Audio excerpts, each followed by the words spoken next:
একদিন গ্রামের ইঁদুর তার শহরে থাকা মামাতো ভাইকে দাওয়াত দিল।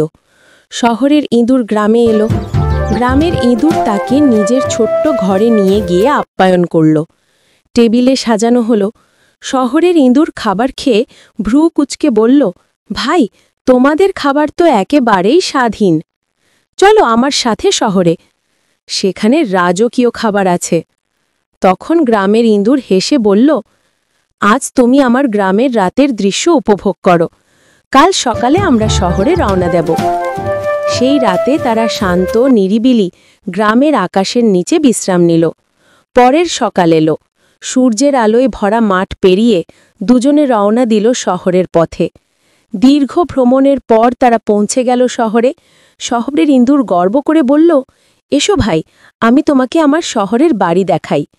তারা ঢুকল এক বড়লোকের রান্নাঘরে।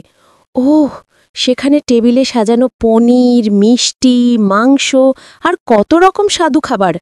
গ্রামের ইঁদুর খুশি হয়ে খেতে শুরু করল। কিন্তু হঠাৎই দরজার শব্দ হলো। এক বিশাল বিড়াল ঢুকে পড়ল। দুটো ইঁদুর প্রাণ ভয় দৌড় দিল। লাফিয়ে লাফিয়ে এক কোণে গিয়ে লুকালো। অনেক কষ্টে বেঁচে গেল তারা। হাঁপাতে হাঁপাতে গ্রামের ইঁদুর বলল, ভাই, তোমাদের খাবার সত্যিই অনেক মজা, কিন্তু এই ভয়ের মধ্যে আমি একটুও শান্তি পাই না। আমি বরং আমার গ্রামে ফিরে যাব। শুকনো রুটি খেয়েই হোক, অন্তত নিশ্চিন্তে বাঁচতে পারব। শহরের ইঁদুর কিছুক্ষণ চুপ করে রইল।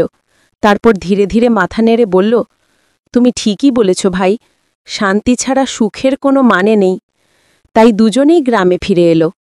তারপর থেকে গ্রামের ইঁদুর আর শহরের ইঁদুর একসাথে শান্তিতে, আনন্দে, সুখে বসবাস করতে লাগলো।